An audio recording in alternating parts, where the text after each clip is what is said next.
వచ్చే నెలలో అనంతపురంలో జరగనున్న సిద్ధం సభ పోస్టర్ను మంత్రులు ఎమ్మెల్యేలు ఆవిష్కరించారు. నేను ఎలాంటి వాడినో ప్రజలకు తెలుసునని, ఆదిమూలం వ్యాఖ్యలు ఆయన విజ్ఞతకే వదిలేస్తున్నానని, తిరుపతి ఎంపీగా కొత్త అభ్యర్థిని నియమిస్తున్నామని మంత్రి పెద్దిరెడ్డి రామచంద్రారెడ్డి అన్నారు. ఈ సందర్భంగా మంత్రి పెద్దిరెడ్డి రామచంద్రారెడ్డి మాట్లాడుతూ రాయలసీమలో 7 పార్లమెంటు నియోజకవర్గాలకు సంబంధించిన ఎమ్మెల్యేలు ఇన్ఛార్జీలతో సమావేశం నిర్వహించామన్నారు. CM YS Jagan cadre meeting సంబంధించి ఏర్పాట్లపై సమీక్షించామన్నారు. గతంలో రాయలసీమలో 3 నియోజకవర్గాలు ఓడిపోయామని, ఈసారి ఆ 3 కూడా కైవసం చేసుకునేలా రాయలసీమలో కృషి చేస్తున్నామన్నారు. సీఎం వైఎస్ జగన్ సిద్ధం పోస్టర్ను ఆవిష్కరించామన్నారు. ఫిబ్రవరి 2వ వారంలో సిద్ధం సభ అనంతపురంలో నిర్వహిస్తామని అన్నారు. 5 లక్షలకు పైగా జన సమీకరణ చేసి సభ నిర్వహిస్తామని పేర్కొన్నారు. ఆదిమూలం వ్యాఖ్యలు ఆయన విజ్ఞతకే వదిలేస్తున్నామన్నారు. నేను ఎలాంటి వాడినో ప్రజలకు తెలుసని పేర్కొన్నారు.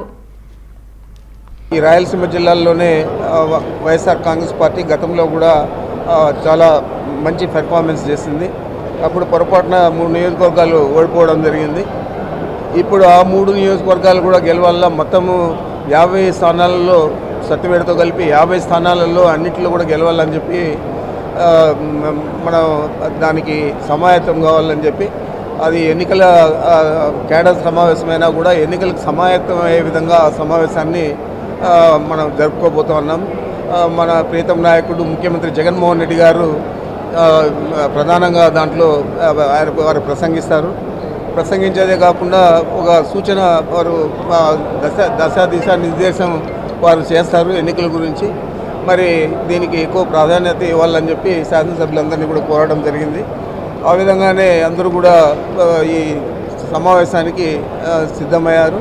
ఇప్పుడే ఒక పోస్టర్ కూడా రిలీజ్ చేశాము, ఎన్నికల యుద్ధానికి సిద్ధం అని చెప్పి. ఈ సిద్ధం పోస్టర్ కూడా ఈ ఎన్నికలకు సిద్ధం అని చెప్పి మనం ఏదైతే చెప్తా ఉన్నామో ఆ విధంగానే ఎన్నికల సమాయత్త సభ అవుతుంది కేడర్ మీటింగు రాయలసీమ జిల్లాల్లో. తప్పకుండా ఇది రాష్ట్రంలోనే పెద్ద సభగా జరగాలని చెప్పి మనం ఆ శాసనసభ్యులందరినీ కూడా కోరాము. వారు కూడా ప్రతి ఒక్కరు కూడా శ్రద్ధ తీసుకొని ఈ సమావేశాన్ని విజయవంతం చేయాలని చెప్పి వారు కూడా కోరడం జరిగింది. ప్రస్తుతానికైతే 3వ తేదీ ఉన్నది ఈ సమావేశం. ఏలూరు సభ పోస్ట్పోన్ చేసి 3వ తేదీ జరుగుతోంది కాబట్టి మళ్ళా 3 తర్వాత ఒక వారం లోపల మళ్ళా తేదీలు కూడా నిర్ణయిస్తాం. 10 కానీ 11 కానీ మన పార్టీ నిర్ణయాన్ని బట్టి ఆ తేదీ కూడా నిర్ణయిస్తారు. ఆ తేదీలో మనం ఈ సభ విజయవంతం చేసే విధంగా చర్యలు తీసుకోవాలని చెప్పి ఈరోజు ఈ సమావేశాన్ని ఏర్పాటు చేశారు. ఆదిమూలం మాట్లాడినదంతా కూడా చూశాను నేను. ఆయన విజ్ఞతకే వదిలేస్తూ ఉన్నారు.